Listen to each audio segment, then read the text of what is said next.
Hello, everyone, and welcome to our second webinar of this year. My name is Andra Davis. I'm at the University of Portland, associate professor here at the University of Portland, and we're excited to have you here. While we are getting started, it would be really great to see where you all are coming from.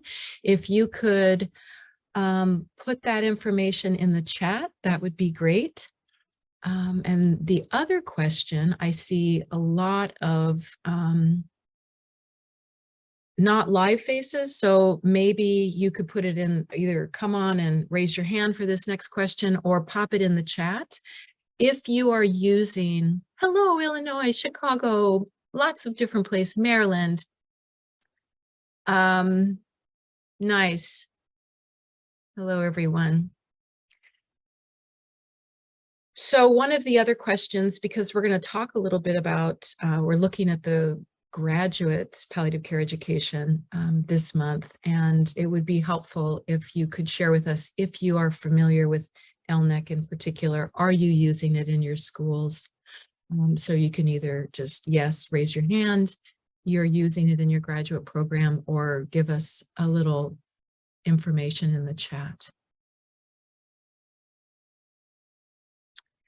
And while they're doing, okay, so Carol Rose, you raised your hand. Yeah, you could do it that way too, through Zoom. Familiar, but not currently using it. Okay, not. Carrie, do you want to introduce yourself as well? Sure. Hi, everyone. I'm Carrie Cormack from the Medical University of South Carolina College of Nursing. I'm excited to see a lot of familiar names on here and spend the next hour with you all talking about ELNEC graduate curriculum. So I'm glad to see that it sounds like a lot of us are familiar with it. So hoping to give you just some additional ideas of possibly how to integrate this into your programs. And those of you that have not yet used graduate ELNEC, hopefully give you the motivation to do so. So welcome. Thanks for spending an hour with us today. Okay, now you should see my screen, and I have a little snowflakey picture there. We tried to snow here in Portland, and it didn't work out so much, but many of you on the West Coast might be feeling a little bit of the cold that's happening on this side of the country. And on Carrie's side of the country, you have t-shirt weather, so go figure. I'm trying not to brag on that. We are here for an hour today, and a little background. I think it would be helpful, since some of the folks here may not be familiar, that these webinars are kind of coming. We've been doing them for a year and a half through a Cambia Health Foundation grant that has allowed us to offer these. One of the things that developed out of that work was these monthly webinars to help facilitate advancing palliative care education in schools of nursing in particular.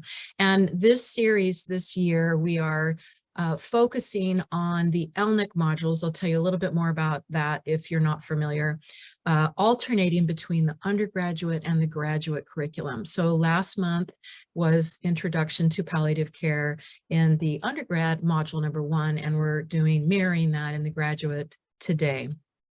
All of these are recorded and found on the faculty corner. We'll tell you a little bit more about that.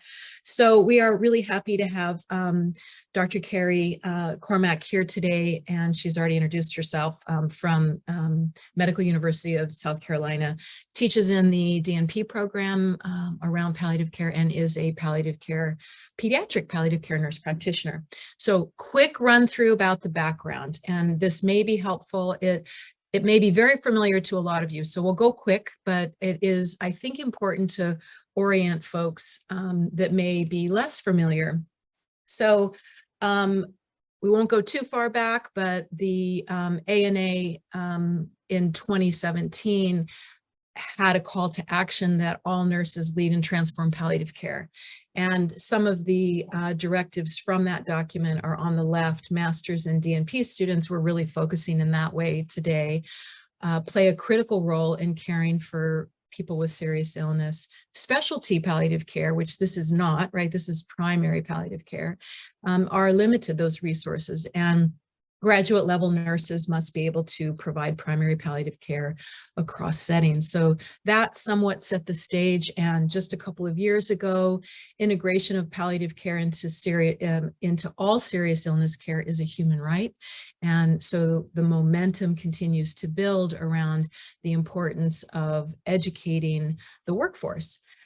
For those of you that may not be familiar, ACN, in collaboration with ELNEC, came out with the competencies and recommendations for educating undergraduate nurses in 2016, and those were followed by the 2019, the date isn't on here, but that the mirroring of those competencies was developed a couple years later for graduate education.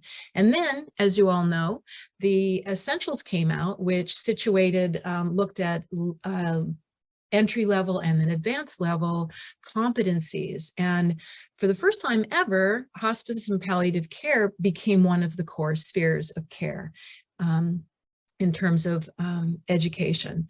So at that time, several of us took a look at those competencies that were developed for undergrad and graduate and tried to align them with the new essentials. And out of that came revision.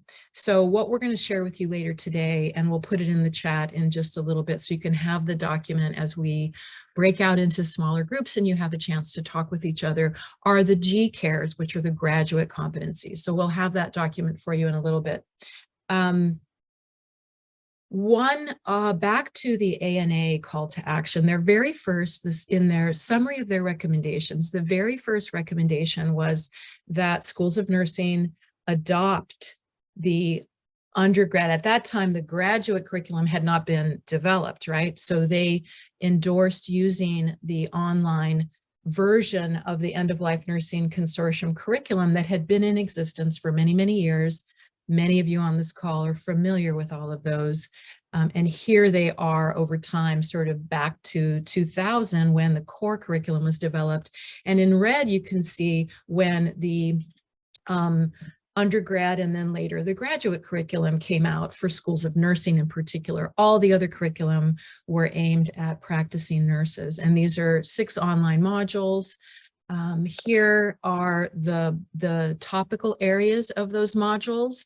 In red, you can see where the advanced curriculum has been adapted for advanced practice. And in addition to these topics, there's a final leadership in primary palliative care module. So today we are taking a little tour of the introduction to palliative care. And I think these are pretty recent statistics. Andrea, maybe you could help me with that, but lots of undergraduate schools and graduate schools are adopting this curriculum in their schools of nursing.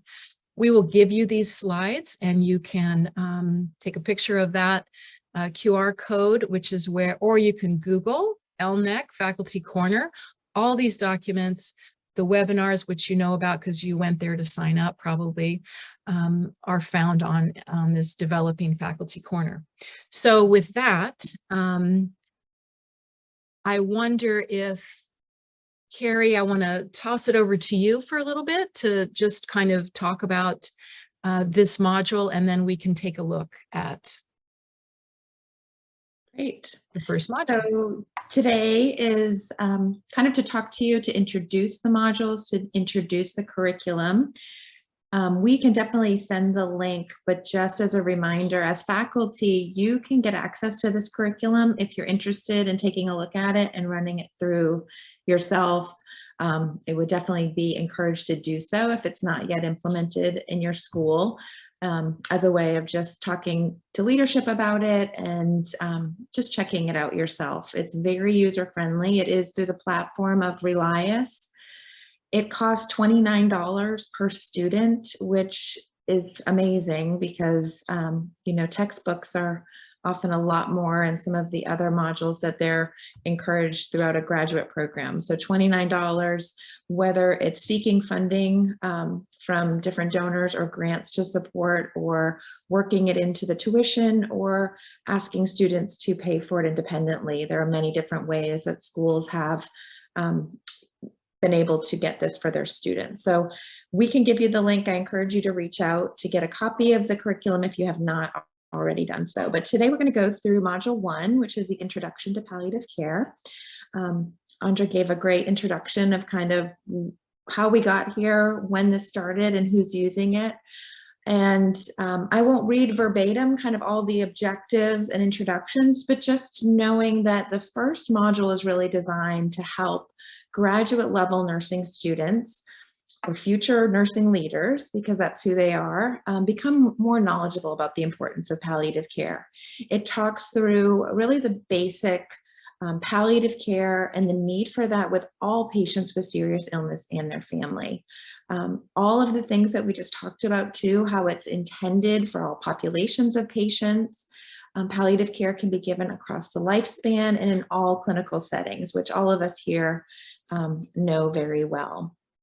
We also talk about how the ELNEC Graduate Curriculum does support the AANC G-Care competencies, and we'll also include a link to that. So there are objectives to every module, including the first module, and objectives include applying the philosophy and principles of primary palliative care, integrating the NCP guidelines into care settings. Yep. Hey, Carrie, real quick, I'm Andrea or Ryan, excuse me just for a second. I'm trying to give you guys the document that will help you kind of see what she's speaking about, but it's not letting me attach it in the chat. Oh. So I think I have sent the PDF handout to Andrea and Ryan. Maybe you guys could try to pop it in. Maybe, I don't know why it's not letting me. So sometimes I'm not able to do attachments, but I think we can do the link. But either way, we'll send it definitely to everyone after this webinar. Okay, for an email, that would be great. Yes, correct.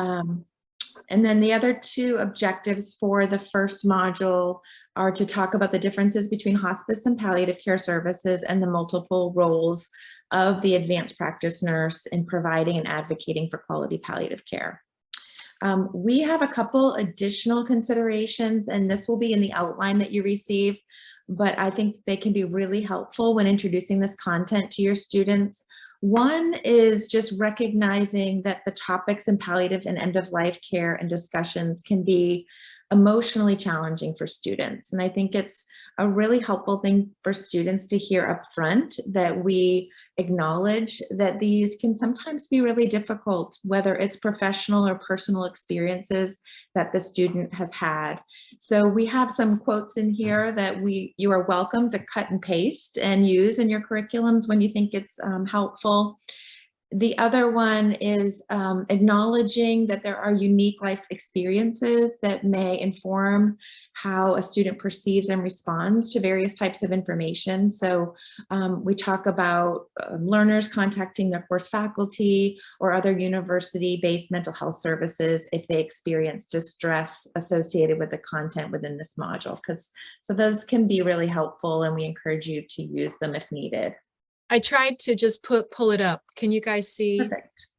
Everybody see that? Okay, since we're not able to attach it right now, you can kind of see what she's speaking about here, this disclaimer language or content warning, I should say.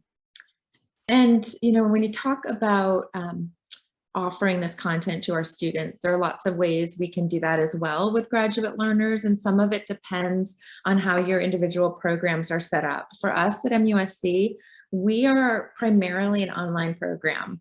So we have offered this content during the residency courses, which are towards the end. As we scaffold the learning, we felt that that was most appropriate for students that have kind of already really established their role as nurse practitioners and advanced practice nurses. So comprehending the full scope of what palliative care is made sense for us towards the end of the program.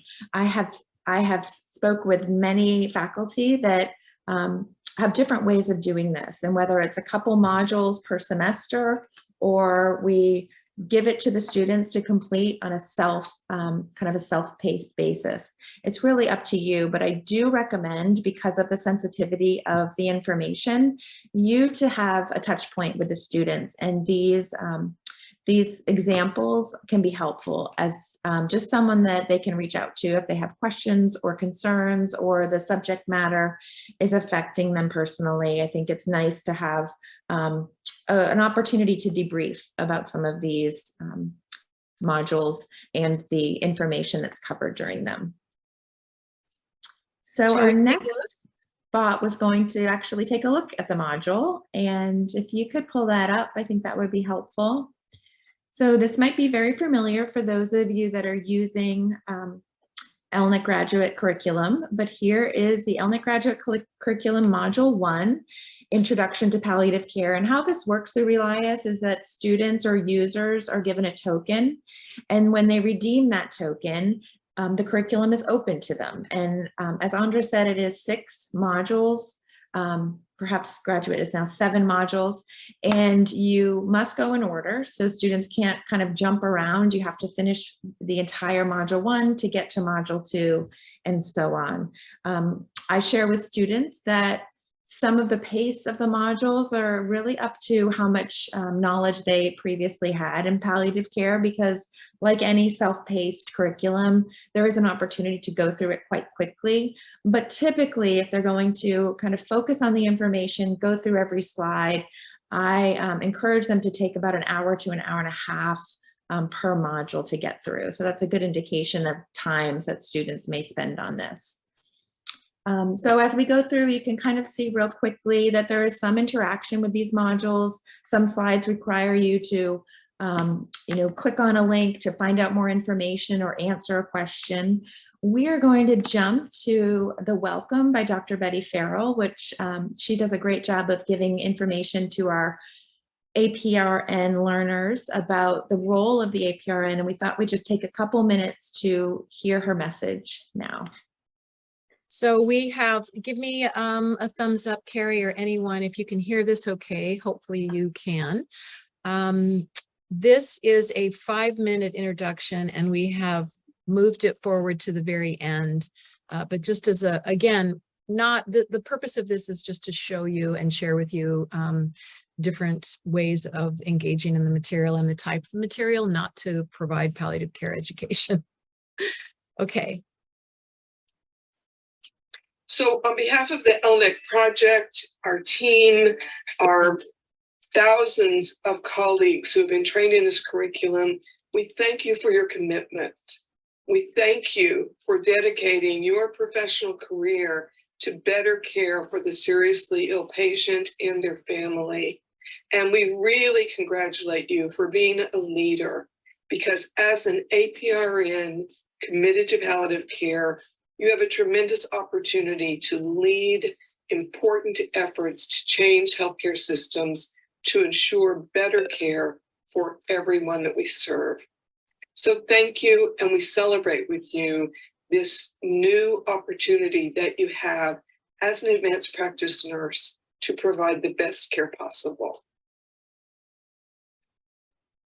I think Dr. Farrell always has such a good way of feeling like she's speaking directly to us every time she talks. So I love her message, and that's for all of you here and all of our students. It's a good reminder of why we're doing this work. So next we wanted to jump to just the slide that shows the differentiating hospice and palliative care, because I think they did a nice job in this. And you can click on the buttons to kind of learn more about the differences. And I feel like with students, this is always such a big, and our patients and families, but this is such a big question and an important learning point. So helpful that it's in here as well, and a little bit interactive in the way they've set up the slides for it. Just to let you know that I had to go in ahead of time and open all of these. So what you're seeing here in the boxes doesn't appear when the students first do it. They just click on the P and the H, and then they see the drop-down window. And here's a few more. Great, thanks. Mm-hmm. And then we'll go maybe down to the case study, which I think is nice too. So here, and many of the modules kind of either end with or have embedded throughout one or more case studies.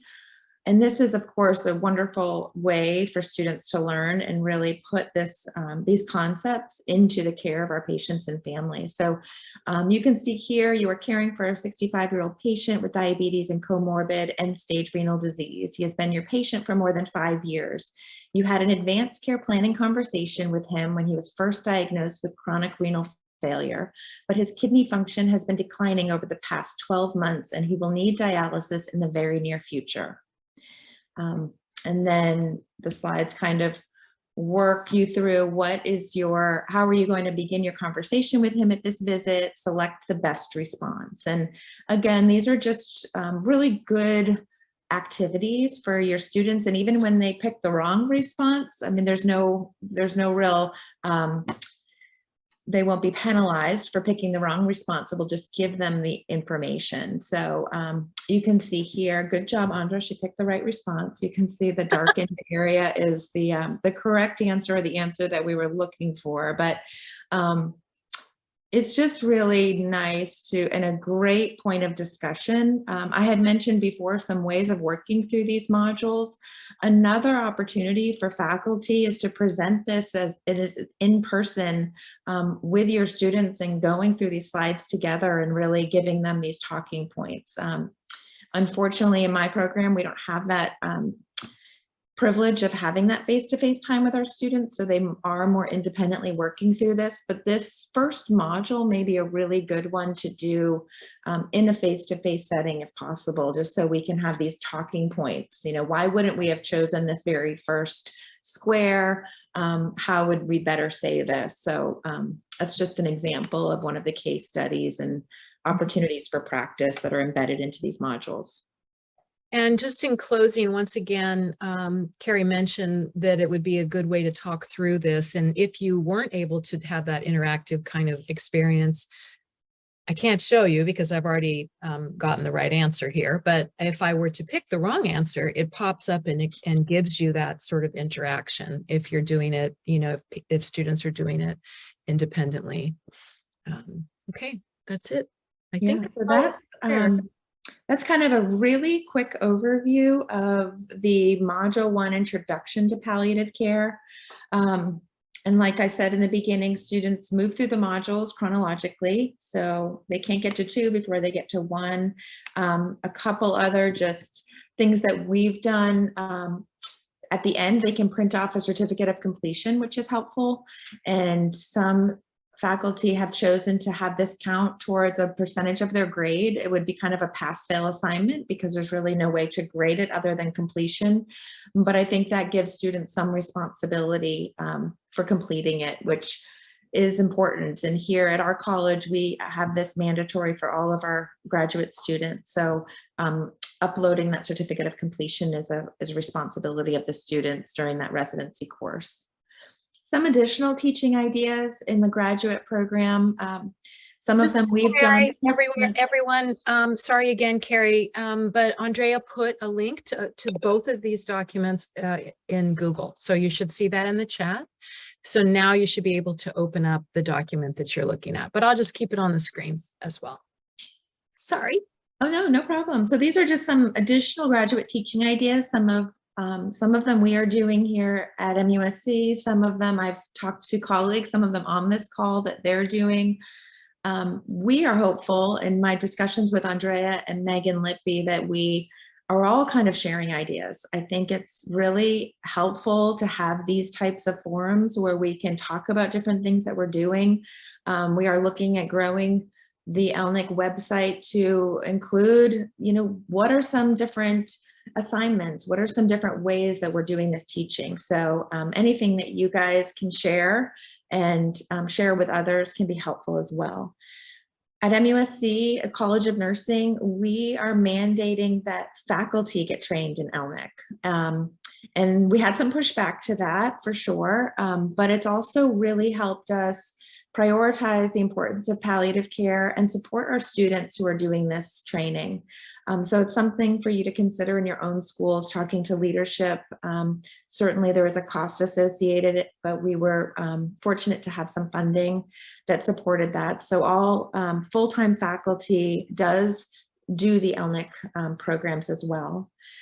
Advanced communication skill training, whether that's in person or virtually, and role playing can be really helpful. We use Vital Talks and have some colleagues that are trained, and they'll come in and do that with our students with role playing.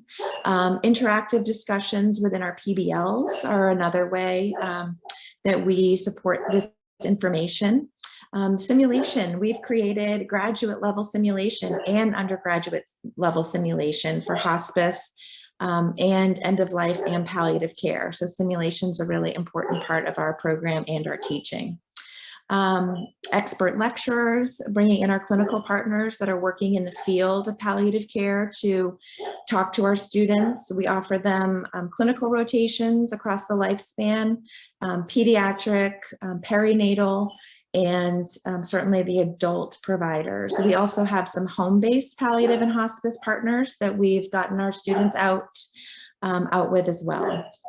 DMP projects in palliative care. You know, palliative care is a big focus at our school, and they're learning this content, they're getting into the clinical setting, and they want to be doing their projects in palliative care, which is really exciting. So supporting those projects, they are always welcome to come to me. We have an endowed chair in palliative care. I think she's joined us on this call, and other faculty that are also showing interest in palliative care. So getting students to take initiative with their QI projects has been a big part of our learning in our program.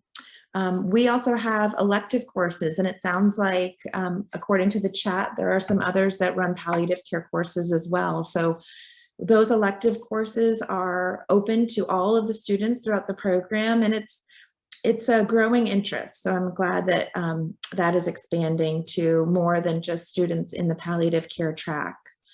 And we've recently started digital badges. I don't know how many of you are familiar with what a digital badge is, but this is something that many corporations are offering, and it's kind of like a fancy certificate of completion, but it's something that you can attach to your LinkedIn profile or other types of virtual resumes and portfolios.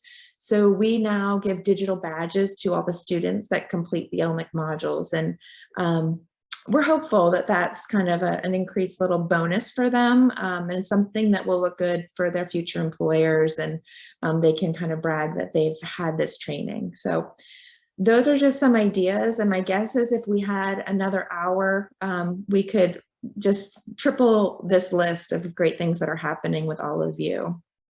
And we're going to break out into some groups in just a little bit, and have various folks on this call share some of those things. So please do share with each other the kinds of things that you're doing. And then we have here some supplemental resources. So please use them. ELNEC has some wonderful resources for all of us. I can't tell you how often I frequent my ELNEC materials to embed into our courses.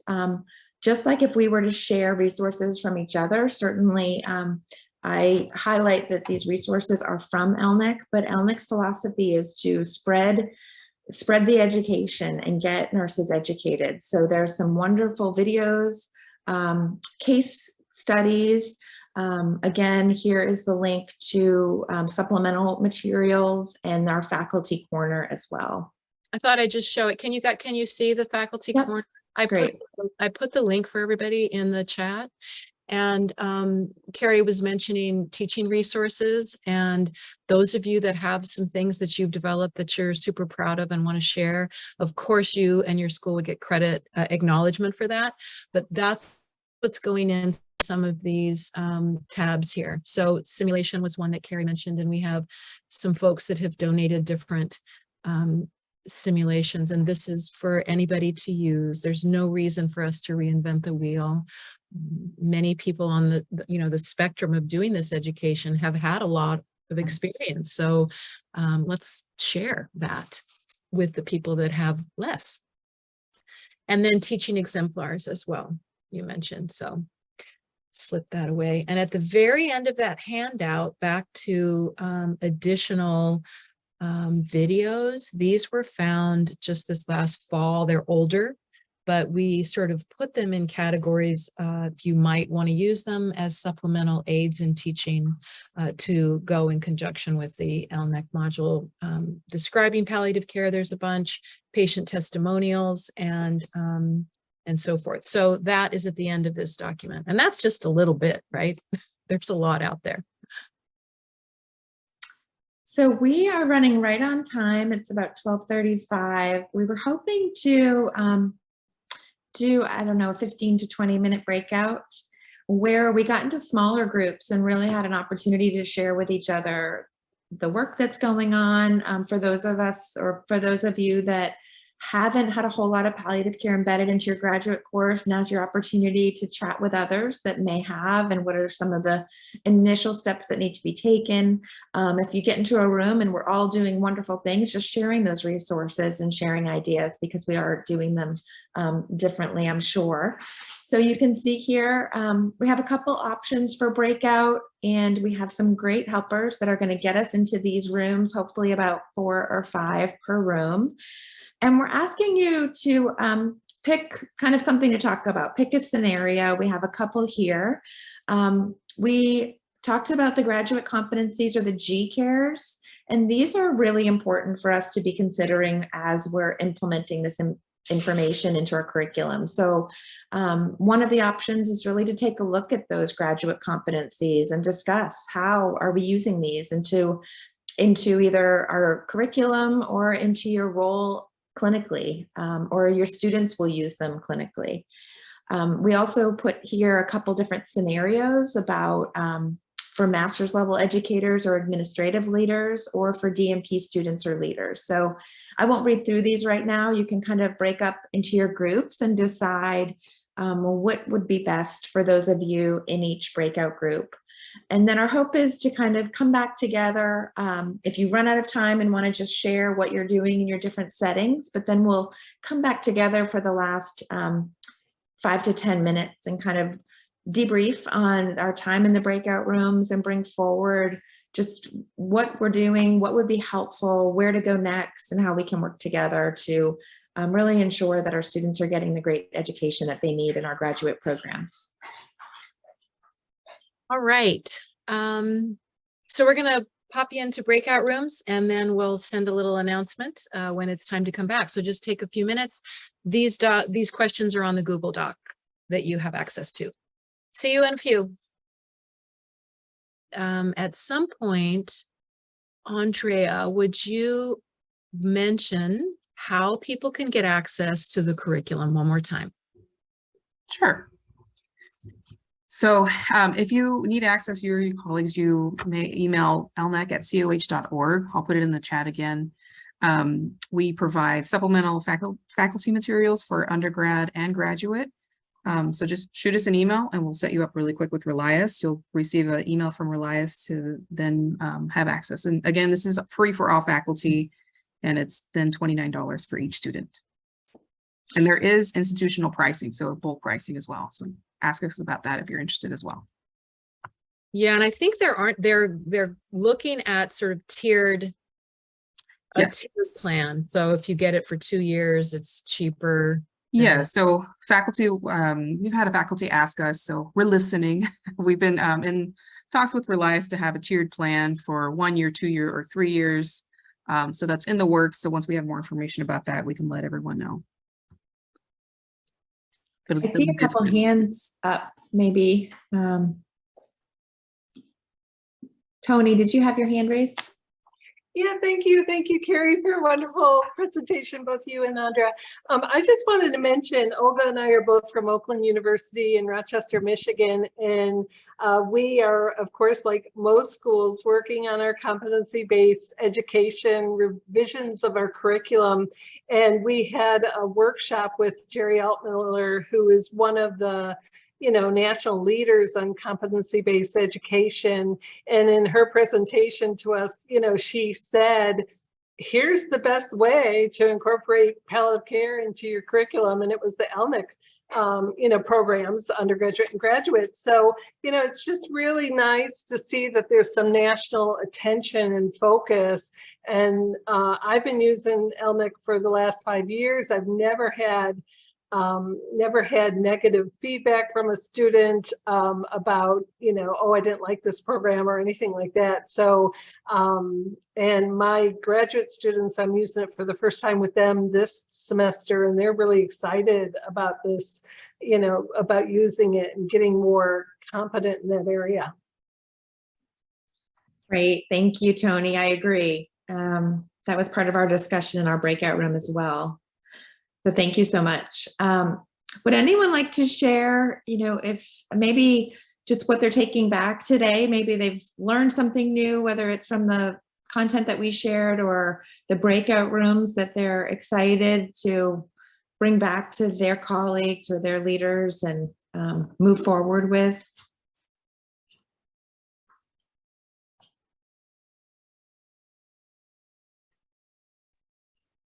I'll share.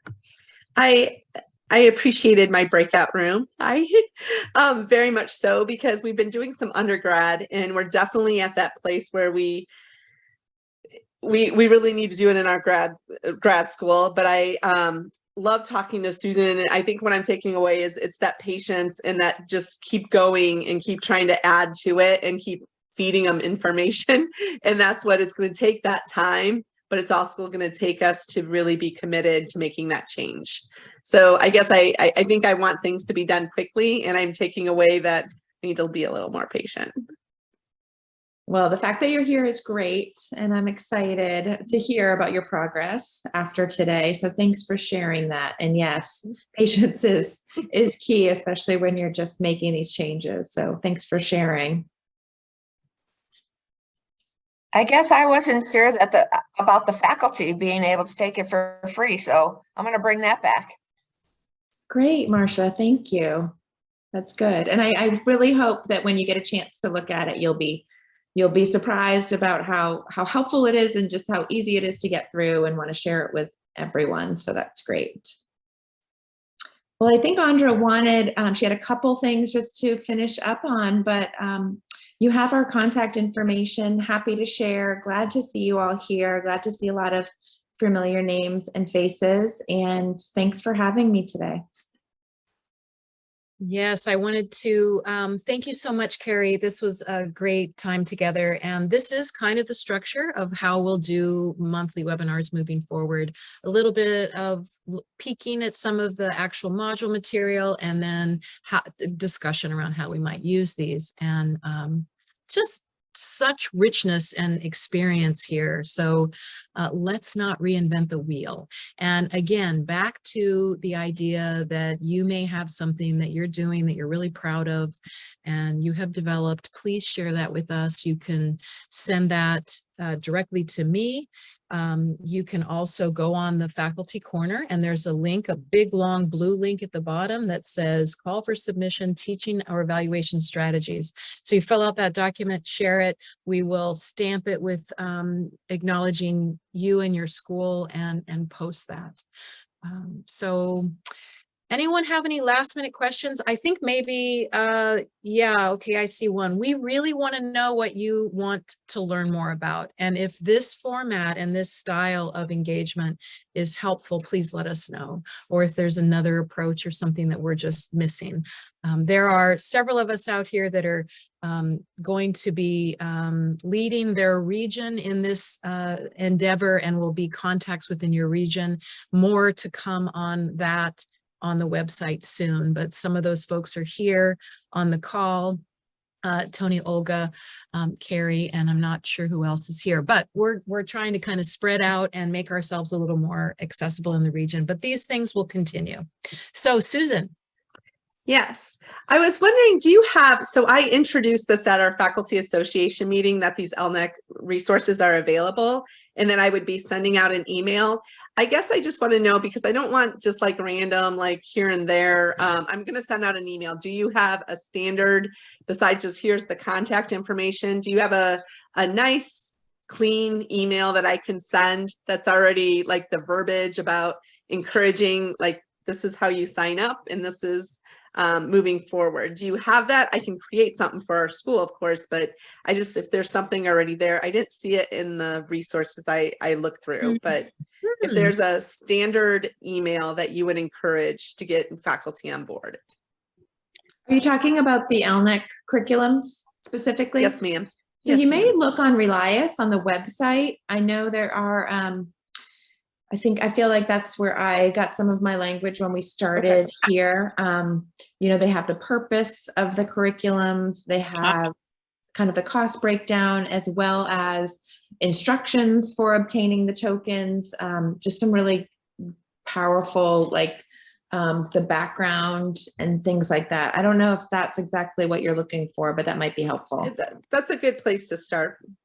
I also think, Andrea, go ahead. I think you might be saying Sure. something about This is Andrea. So we do have a normal flyer that we send out to the faculty to give to their students. So how to purchase it if they're purchasing on their own. So I can send you that as well. But I know we have, with all the years that we've been doing this, some sort of letter that I could punt to you. So you can just kind of edit to cater to your institution. So I can do that. That's great. I figured you probably did. And it might be something, thanks for, we might want to put something like that on the website, that under the ELNEC materials tab. That's a great idea. Then anybody can grab it and edit it for your school. Thank you for that idea. Yeah, and one thing we discussed in our group that was sort of interesting, you know, Donna from our group discussed at MUSC, it's actually required for faculty. And there, Carrie mentioned there was a little pushback about that. So we discussed that a little bit more. And you know, everyone's busy, everyone's overwhelmed, and, you know, there are so many demands on our time that one thought that they did is they made it like part of their faculty evaluation, that faculty submitted the certificates, which I thought was interesting.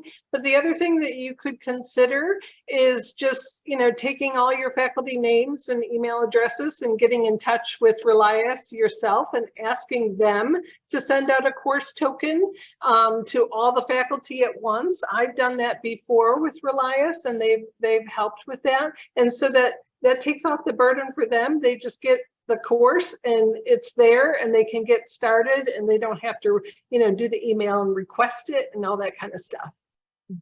Good idea. There is an upcoming course for anybody that might be interested. You can go on the website and learn more about that. If you want to go to Hawaii, that's happening in April. It's a little bit short, not too far away, but there are a couple of national courses every year. And then there's also the online courses as well. I'll make a plug for the next summit after Hawaii is in Charleston. So Right. come on, visit next September. And faculty get $100 discount on registration. Woo! All right, you guys, it's time to give you back the rest of your day. Thank you so much. And we'll see you at the end of March, where we're going to go back to the undergrad module 2 on communication. Thanks, everyone. Take care.